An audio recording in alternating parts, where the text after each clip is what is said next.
Germany still loses World War I. The Weimar Republic still staggers through humiliation, inflation, political violence, and mass unemployment.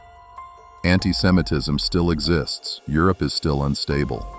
But the man who turns all of that into the most catastrophic timeline in modern history is simply never born. USHMM is explicit that Hitler's rise was not inevitable.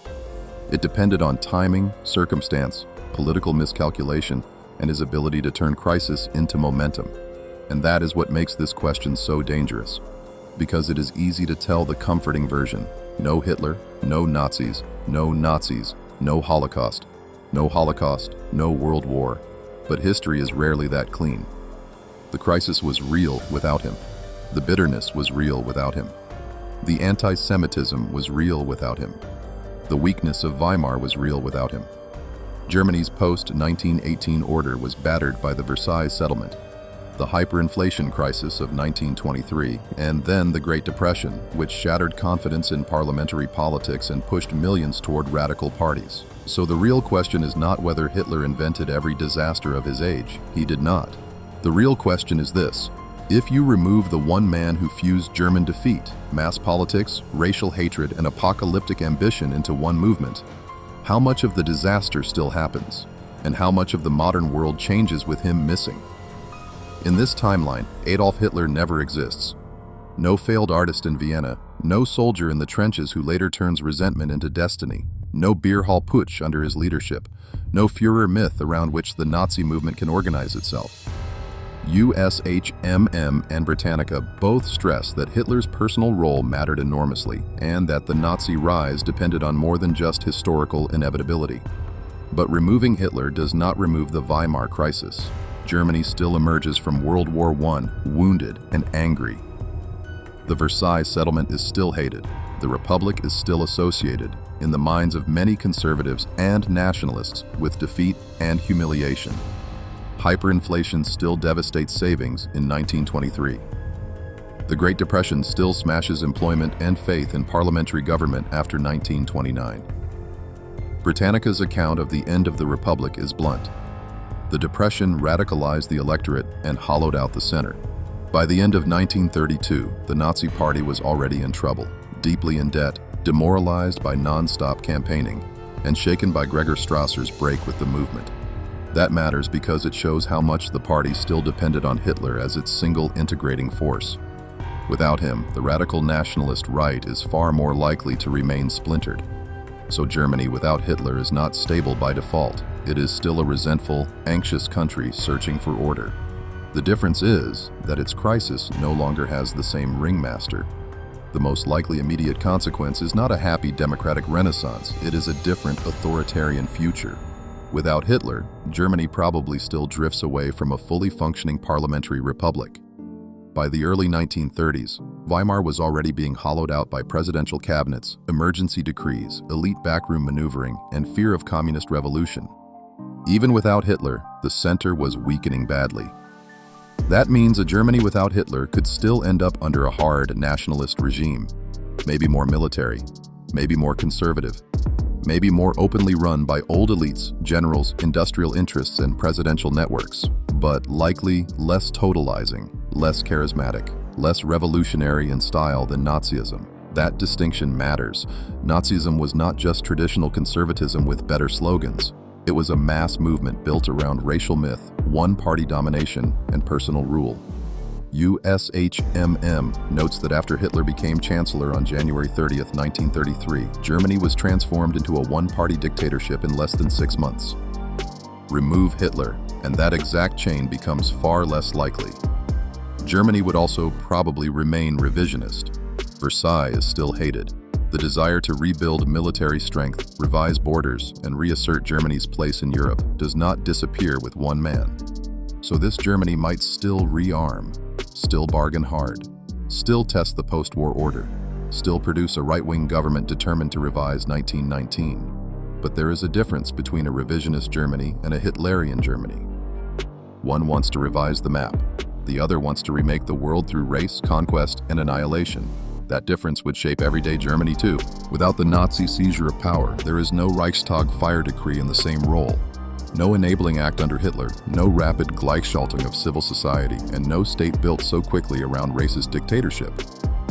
Germany could still become a liberal, but it is much less likely to become the specific kind of ideological machine the Nazi state became. So Germany in the 1930s might look something like this. Still bitter, still anti-Versailles, still authoritarian-leaning, still dangerous, but not possessed by the same total ideology. And that matters far beyond Germany. The obvious next question is, does Europe still get a Second World War? The honest answer is, maybe. But probably not the same one. Without Hitler's regime, which fused revisionism with racial expansionism, extraordinary personal risk-taking, and constant escalation, the familiar sequence of Anschluss, destruction of Czechoslovakia, and invasion of Poland becomes much less likely in the same form. That specific road to war was not just Germany being angry. It was the product of a regime driven by Hitler's ideology and style of escalation. That does not mean Europe becomes peaceful. France is still anxious. Britain is still balancing empire and continental security. Mussolini is still in Italy. Stalin is still in the Soviet Union. Japan is still imperial and expansionist. The interwar order is still fragile. So Europe without Hitler is not a continent at ease. It is simply a continent with one less engine of catastrophe. And then there is the Jewish question. This is where the difference becomes immense. Without Hitler, anti-Semitism does not vanish. That has to be said clearly. Europe had deep anti-Semitic traditions long before Hitler, and Jews in many countries could still face exclusion, discrimination, boycotts, violence, and legal restrictions. But the Holocaust, as USHMM defines it, the systematic state-sponsored persecution and murder of 6 million European Jews by the Nazi regime and its collaborators, becomes far less likely without Hitler and the state he built around his racial vision. That is the crucial distinction. Anti-Semitism without Hitler could still be cruel. Anti-Semitism with Hitler became industrial annihilation. Under the Nazi regime, anti-Jewish persecution accelerated rapidly through law, propaganda, exclusion, and state terror before turning into genocide. USHMM documents more than 400 decrees and regulations restricting Jewish life between 1933 and 1939 alone. That kind of machinery depends on a Nazi state taking power. So what happens to Jewish life in this alternate world? Probably this. Jewish life in Germany survives in far greater numbers.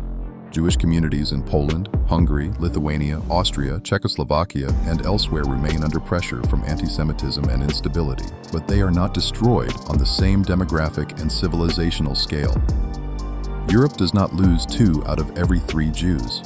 Berlin, Warsaw, Budapest, Vilnius, Prague, Vienna, and countless other cities likely retain much larger Jewish populations and far stronger Jewish cultural continuity into the present.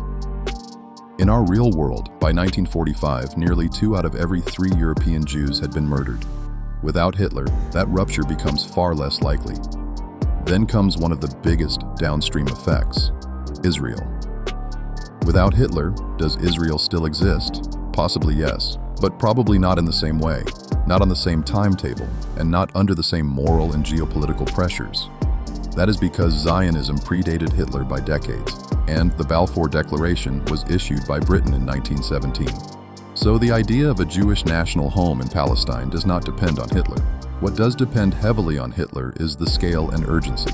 Nazi persecution drove major migration into Palestine before the war, and the aftermath of the Holocaust created enormous pressure after 1945.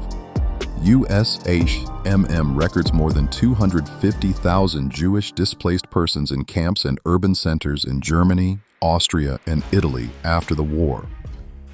Without Hitler, that refugee crisis is transformed. So Israel might still emerge.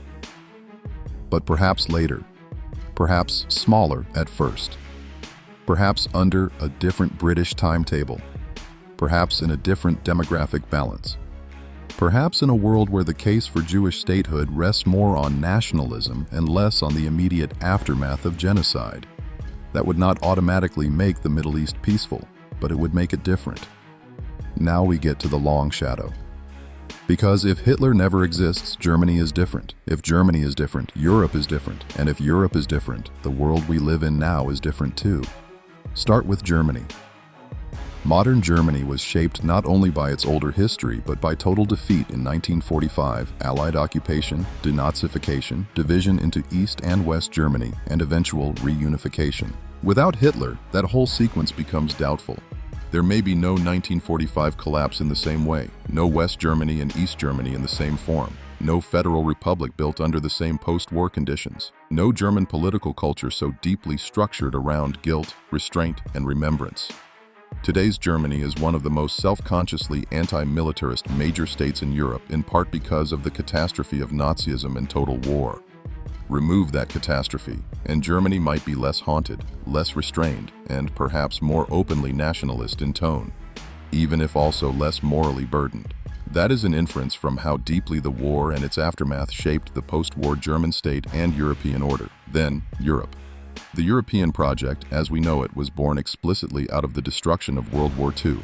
The official history of the European Union states directly that post-war cooperation, beginning with coal and steel, was designed to make another war between European states materially impossible. Without that catastrophe, the pressure for deep integration becomes much weaker. So maybe Europe still cooperates. Maybe trade blocs emerge. Maybe diplomacy deepens. But the European Union, in anything like its current form, becomes much less certain. You might get a looser Europe, a more national Europe, a Europe where rivalries remain sharper because they were never burned into caution by the memory of total catastrophe. Then the United States and the Soviet Union. The Cold War, as Britannica defines it, emerged after World War II between the United States and the Soviet Union and their allies. If there is no Hitler-driven total war in the same form, then there is no guarantee of the same post-war balance, no guarantee of Soviet domination in Eastern Europe on the same scale, and no guarantee of the United States rising into the same uncontested leadership position across the Western world. That does not mean no US-Soviet rivalry. It means the rivalry may emerge differently, later, or on a smaller scale. The map of post-war Europe could look less divided, less militarized, and less locked into the exact East-West confrontation we inherited. And then there is Jewish life today. This may be the single most emotionally significant difference in the modern world.